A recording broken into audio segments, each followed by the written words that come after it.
Qué importante es poder multiplicar nuestro ministerio y qué importante es poder preparar a las siguientes generaciones que nos van a suceder en lo que es lo que viene siendo concerniente a la obra de Dios.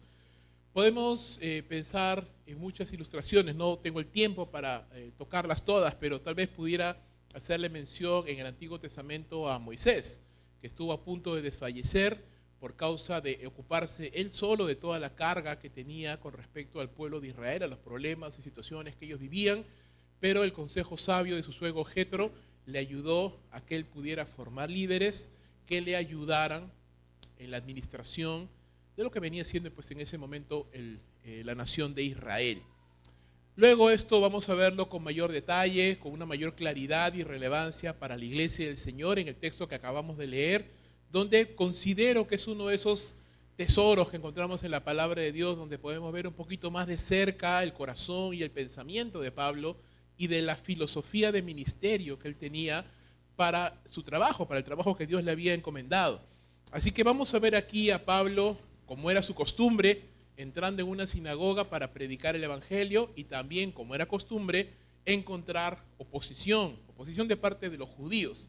Pero aquí vamos a ver algo más, ¿no? Estamos ahorita ya en el contexto del tercer viaje misionero de Pablo, un hombre que ya ha ganado cierta experiencia, que ya tiene cierto recorrido en la obra del Señor, y vemos cómo este hombre no se amilana, no se deprime, no decae ante la oposición que se presenta, sino que todo lo contrario, toma a estos discípulos y los lleva para tener un tiempo intencional de entrenamiento con ellos, y tan fructífero es que toda Asia llega a escuchar del evangelio, y no solamente eso, sino que llega a ser el génesis de un gran avivamiento que sucedió en esa ciudad y que luego se extendió a toda esa zona. Lo primero que yo quisiera compartirte con respecto a esto es, y lo encontramos en el versículo número 8, empieza, si queremos formar líderes, si queremos trabajar y multiplicar nuestro ministerio, empieza con una predicación clara y valerosa del evangelio. Pablo entra a la sinagoga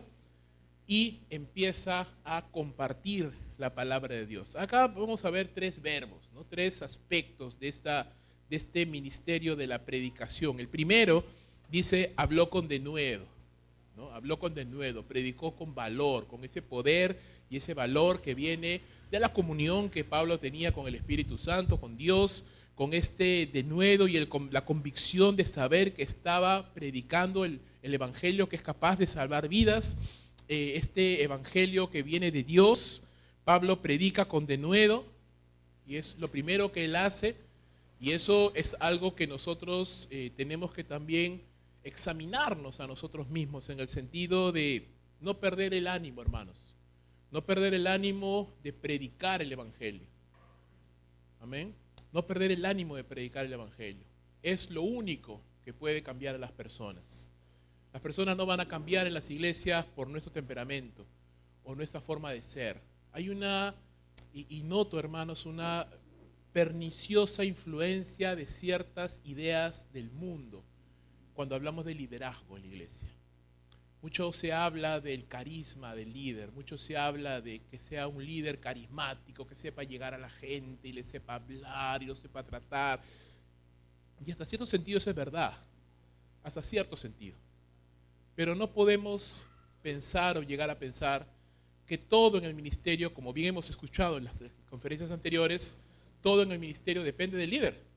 Pablo mismo era un ejemplo de una persona que probablemente no era muy carismática, que digamos. Los corintios lo acusaban de una presencia corporal débil, de una voz despreciable. Así que no estamos hablando de un líder carismático. Estamos hablando de una persona que tener ese encanto, ese don de gente para poder arrastrar a las multitudes, ¿no? Pero mucho de eso se habla hoy, de ese tipo de liderazgo, y de alguna manera tal vez eso sea una de las razones que hacen ahora que más se privilegie a la persona antes que al mensaje. Cómo se ve, cómo habla, qué proyecta, ¿verdad? Y no tanto al mensaje, que es lo que realmente cambia a las personas. Pablo predicó el evangelio con denuedo. Pablo también dice aquí que lo hizo con denuedo por espacio de 3 meses, discutiendo y persuadiendo. Y estas son dos palabras diferentes que tienen ciertos componentes o aspectos que es bueno destacar, ¿verdad? Primero es respondiendo, dialogando, respondiendo a las preguntas, conversando, hablando, comunicándonos. Es decir, Pablo pasó un tiempo ahí respondiendo, y recuerda que el auditorio al cual se estaba dirigiendo Pablo no era un auditorio neófito, eran personas que conocían la ley, eran personas que muy probablemente muchas de ellas eran temerosas de Dios y que obviamente no conocían el Evangelio de Jesús, pero conocían las bases de la cosmovisión bíblica que podemos tener ahora. Pablo predicó el Evangelio con denuedo, Pablo dialoga, responde las preguntas de estos hermanos y persuade, apelando en un sentido también a las emociones de las personas, a la acción, al tomar una acción, más que a las emociones, a tomar una acción a las personas. Y eso es parte de los componentes de la predicación, no solamente es una fría transmisión de información, no es una clase simplemente en la cual podemos destacar punto 1, punto 2 y punto 3, sino que es una conversación con el auditorio, es una conversación con las personas, tratando de absolver las preguntas, tratando de responder y mostrar lo que la palabra de Dios tiene que decir con respecto a las interrogantes, preguntas, retos y desafíos que tienen las personas a lo largo de sus vidas. Pablo, entonces, en este ministerio de predicación, con valor, con énfasis y con interés por las personas, lo hace por espacio de 3 meses, y dice aquí la Escritura, y es algo muy interesante, dice, habló con denuedo por espacio de 3 meses, discutiendo y persuadiendo acerca del reino de Dios. ¿No? Acerca del reino de Dios. Es interesante que Lucas mencione esto, porque recuerda, el auditorio eran personas que tenían esta cosmovisión, que tenían este entendimiento de la ley, y que de alguna manera esperaban el reino de Dios también, la manifestación del reino en la figura del Mesías, en la figura de este hombre que traería la bonanza y la bendición para el pueblo de Israel. Pero Pablo entonces está enseñándoles que el reino de Dios ya está allí, vino y fue traído por el Señor Jesucristo, pero que tendría un cumplimiento todavía a futuro. Un poco lo que decía el pastor Stanley en la conferencia anterior, ¿verdad? Ya está, pero aún todavía no.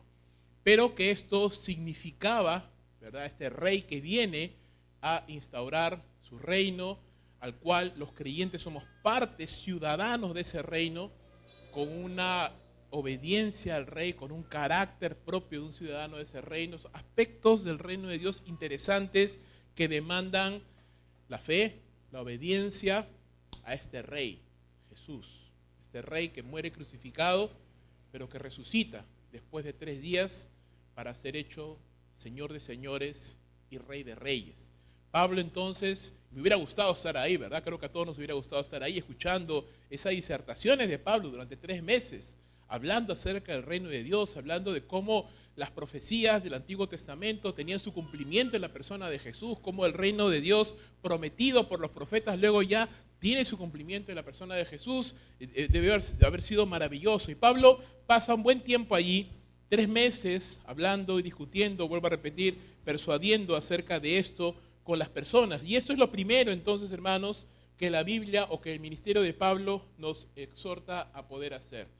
Lo primero que tenemos que hacer es hablar del Evangelio, hablar de la verdad de Dios, explicar la palabra de Dios a las personas con las cuales estamos trabajando. No podemos edificar un ministerio sobre nosotros, sobre nuestro carisma, nuestra personalidad o nuestros deseos. Debe ser hecho sobre la palabra de Dios. Lo primero que podemos ver. Lo segundo es, enfócate en aquellos de espíritu enseñable.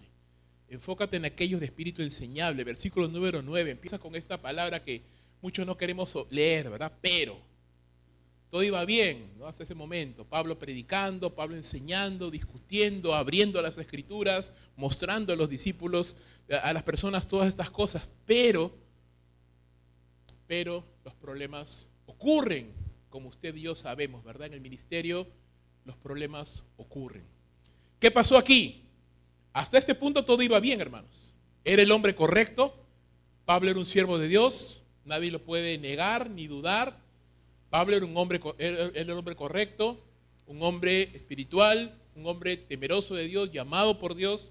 Era el hombre correcto. Era un lugar apropiado donde se reunían personas que tenían interés por la palabra de Dios, se reunían a orar, se reunían a leer la ley, se reunían a aprender. Era un lugar apropiado. Era un buen auditorio, gente, muchas de ellas con un corazón deseoso de aprender más de la palabra. Dice ahí claramente la Escritura, pero no todos los corazones son enseñables, hermanos. no todos los corazones son enseñables, ni todos son receptivos a la palabra de Dios. Creo que todos ya lo sabemos. Si tenemos algo de experiencia ya en el ministerio, sabemos que no todos los corazones son receptivos, no todos son enseñables. Pablo estuvo enseñando, haciendo las cosas correctamente, pero en este lapso de tiempo de 3 meses, dice, algunos se endurecieron. Algunos endurecieron sus corazones hacia los que estaban escuchando, hacia el mensaje que les estaba haciéndoles predicado toda la semana. Semana tras semana, Pablo estaba siendo fiel a la enseñanza, fiel a la palabra de Dios, fiel a Dios y a su ministerio, pero sin embargo, en ese lapso de tiempo en el cual Pablo seguía desarrollando su ministerio y buscando a Dios y orando por este auditorio, algunos corazones iban endureciéndose. Iban reaccionando de la manera pues completamente opuesta a lo que esperaríamos que una persona debería reaccionar ante la palabra de Dios. Se iban endureciendo, pero no solamente esto, dice, algunos se iban endureciendo y otros no creyendo, ¿no? Un paso más allá aún. Entonces el endurecimiento hacia Dios, hacia su palabra, ese rechazo hacia las cosas que ellos estaban escuchando, hacia esta exposición de la Escritura, les lleva a un estado de incredulidad aún mayor, de una dureza aún mayor. Y no solamente se queda ahí, hermanos, sino que aún después de ese lapso de tiempo, algunos llegaron a maldecir el camino en público. Entonces mira cómo ellos estas personas van descendiendo cada vez más, van involucionando, en vez de abrir sus corazones a la verdad de Dios, van empeorando. Y no podemos decir o pensar que Pablo había dejado de predicar la palabra de Dios, o Pablo había dejado su ministerio, descuidado lo que Dios le había mandado hacer. No, sino que simplemente no todos los corazones son enseñables. Amén. No todos los corazones van a reaccionar correctamente a la palabra de Dios. Algunos se endurecieron, otros no creyeron y llegaron a maldecir el camino en público. Y eso nos muestra algunas cosas. En primer lugar, que siempre va a haber una respuesta a la predicación bíblica de la palabra de Dios. Cuando usted predica la palabra de Dios como debe ser, cuando usted está buscando a Dios, cuando usted está esforzándose, siempre va a haber una respuesta, pero no siempre la respuesta va a ser lo que usted espera. Como quisiéramos que todos, ¿verdad? Como quisiéramos que todos crecieran, que todos maduraran, que todos sirvieran, pero lamentablemente no es así. No todos los corazones van a responder como esperamos, pero todos van a responder. Algunos van a responder endureciéndose y otros van a responder abriendo sus corazones y siendo enseñables al Señor. No todos los corazones son así. Ahora, ¿cuál fue la reacción de Pablo? Y eso es lo que me gusta. No se desanimó, no se retrajo de lo que tenía que hacer, no se desanimó de su llamado, sino que dice en primer lugar, Pablo, ¿qué hizo? Se apartó de estas personas. Pablo se apartó, y esa palabra es la raíz de nuestra palabra apostasía, ¿no? Claro, no es el contexto, no estamos diciendo que Pablo se apartó de la fe, no, se apartó de ellos. Se apartó de esas personas. Porque hay batallas, hermanos, en las que Dios no nos ha llamado a pelear. Y estas personas estaban endureciendo sus corazones hacia Dios, no hacia el mensajero. Quien rechaza el mensaje, no rechaza al mensajero, sino rechaza al que envió ese mensaje, y es Dios. Pablo entonces no se desanimó, se apartó de ellos, pero también separó a los discípulos, dice. Pablo se apartó y separó a los discípulos, sacándolos de ese ambiente hostil al evangelio, para que un poco de levadura no leude la masa, para que las malas conversaciones no corrompan las buenas costumbres, para que lo que está infectado no termine de infectar lo bueno. Se lleva a los discípulos, dice, a un lugar donde ellos pudieran, en un ambiente seguro, en un ambiente tranquilo, en un ambiente más adecuado, ellos puedan crecer, como era la meta de Pablo. Vuelvo a repetir, no todas las batallas, hermanos, tenemos que pelearlas y tenemos que saber enfocarnos en aquellas personas que realmente quieren aprender. Tirano, este hombre dio su escuela para que Pablo pudiera realizar su propósito, así que durante mucho tiempo, 2 años realmente, Pablo estuvo enseñando a los discípulos allí. Hay hermanos que sí quieren aprender. Amén.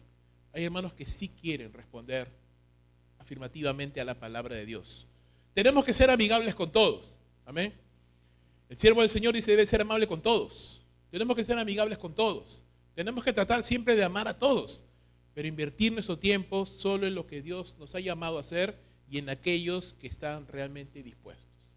¿Cómo sabemos que estas personas estaban dispuestas? Bueno, ellos confiaban en Pablo. Confiaban en lo que Pablo enseñaba y confiaban en lo que Pablo hacía. Porque Pablo se fue y ellos le siguieron. Porque Pablo les puede haber dicho, vamos, pero ellos decían, no, yo me quedo acá en la sinagoga. No, estas personas confiaban en Pablo, confiaban en lo que Pablo enseñaba y confiaban en lo que Pablo hacía. Así que manifestaban fe en Dios, y esa fe traducida en obediencia, compromiso, lealtad, hambre de la palabra, perseverancia, disciplina. Así que estas personas siguen a Pablo, confían en él, se someten a su liderazgo, y durante estos 2 años que Pablo enseña ahí en la escuela de Tirano, estos discípulos con hambre de la palabra, con sed de más de Dios, están perseverando y permaneciendo y sobre todo creciendo.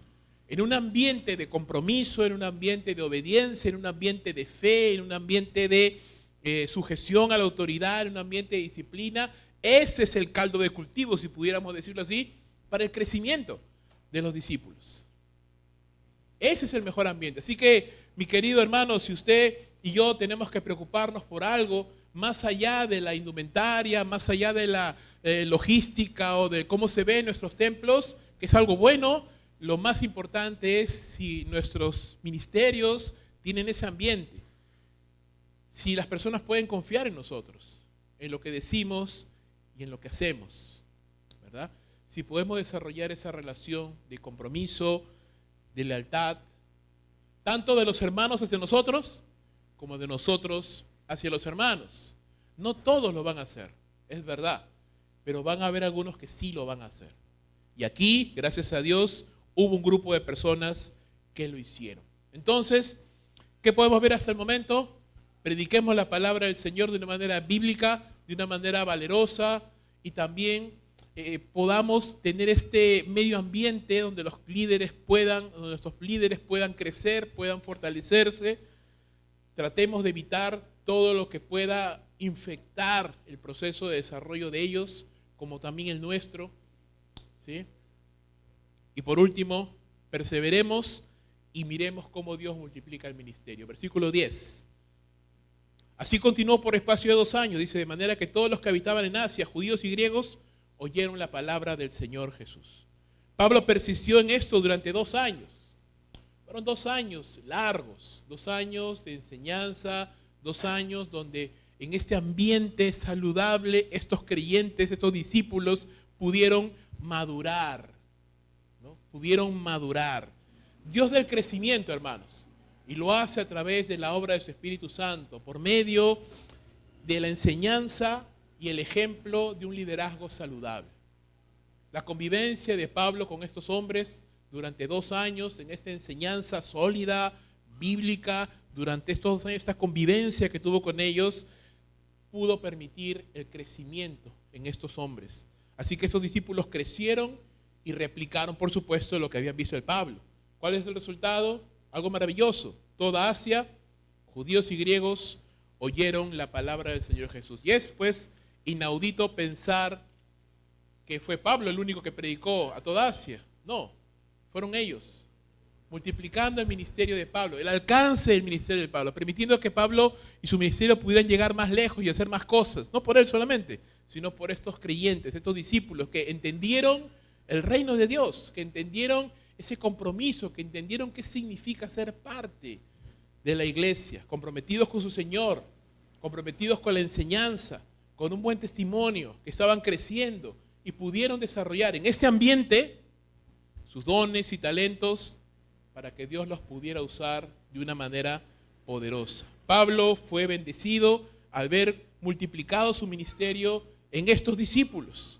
Y esto, vuelvo a repetir, fue el génesis más adelante de lo que fue un tremendo avivamiento ahí en Éfeso, al punto que muchas personas de esa ciudad, de esos lugares, venían y traían sus libros de hechicería, de brujería, y los quemaban en el centro de la ciudad, dando testimonio público de cómo ellos habían arrepentido de sus obras pasadas y venían ahora al conocimiento del Señor. No solamente esto, sino que luego vemos en el capítulo 20, cuando Pablo ya está partiendo hacia Jerusalén, le vemos citar a los ancianos de Éfeso y vemos que acuden a su llamado, varios hombres.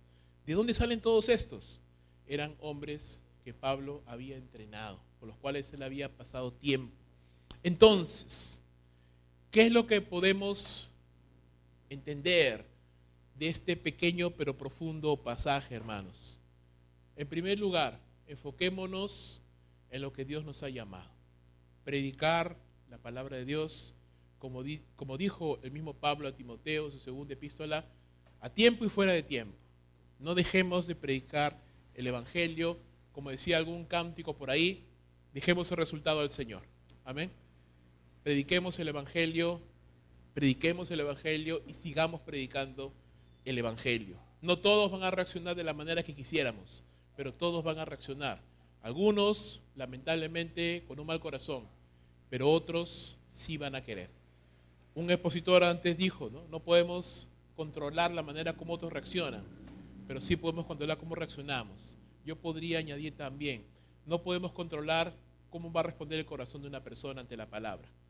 No podemos hacerlo, pero sí puedo enfocarme en los que sí quieren aprender, en los que sí quieren crecer, en los que sí quieren someterse, los que sí quieren aprender, en primer lugar al Señor y después al liderazgo que Dios ha puesto sobre nuestras vidas.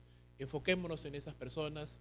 Tenemos un corto tiempo en esta tierra y tenemos que tratar de dar lo mejor que podamos en el tiempo que tenemos aquí. Enfoquémonos entonces en los que quieren responder y veamos cómo estas personas crecen y maduran y se fortalecen. ¿Habrán buenas respuestas? ¿Habrán gente que se vuelva atrás? Sí, seguramente que sí. Pero, sin embargo, Dios siempre es fiel. Dios siempre guarda un remanente, hermanos. Dios siempre tiene un pueblo. Y estoy seguro que nuestros esfuerzos siempre tendrán algún resultado. Así que permítame animarles en el Señor a que usted continúe perseverando en el ministerio que Dios le ha llamado. No se canse, mi hermano. No se desanime. Muchas veces lo que más desanima a nosotros es cuando podemos invertir tanto tiempo en una persona y de pronto ver que esa persona responde mal, no necesariamente a nosotros, pero a la palabra o lo que fuera. Y desanima, desalienta. Pero sin embargo, hermanos, fíjese y céntrese en los que sí responden, en los que sí quieren saber, en los que sí quieren aprender. Dé todo su esfuerzo allí y una vez más, deje el resultado al Señor. Vamos a orar. Padre Santo, te damos gracias, Señor. Gracias por este tiempo. Gracias por Pablo, por su ministerio. Gracias, Señor, por darle este entendimiento que, Señor, le guardó de desanimarse. Le guardó, Señor, de centrarse en pleitos o en conflictos inútiles y sin provecho. Pero le diste la sabiduría, Señor, para poder concentrarse en los que sí quieren aprender, en los que sí quieren, Señor, crecer. Y gracias por esos corazones. Gracias, Señor, porque hay gente aún, Señor, hoy que quiere aprender. Aún hay discípulos, Señor, aún hay creyentes, hijos tuyos, que quieren aprender, que quieren servirte, que quieren conocer más. Gracias por ellos, porque son un regalo y una bendición, Señor, para nuestras iglesias y para nuestros ministerios. Ayúdanos, Señor, a darnos a estos hermanos, a enseñarles, a pasar tiempo con ellos, a invertir, Señor, nuestras vidas en estas personas. Y úsalos grandemente, úsalos mucho más de lo que pudieras usarnos a nosotros, Señor, porque al final, Dios mío, no se trata de mí ni de mi ministerio, se trata de tu obra en medio de este mundo. Bendice, Señor, a cada pastor, a cada líder, a cada hermano que está aquí, cada iglesia representada, Señor, para que podamos, Señor, ser animados cada vez más con tu palabra, Señor, para continuar haciendo la obra que tú nos has encomendado. Te pedimos todo esto en el nombre poderoso de Cristo Jesús, nuestro Señor y Salvador. Amén y amén.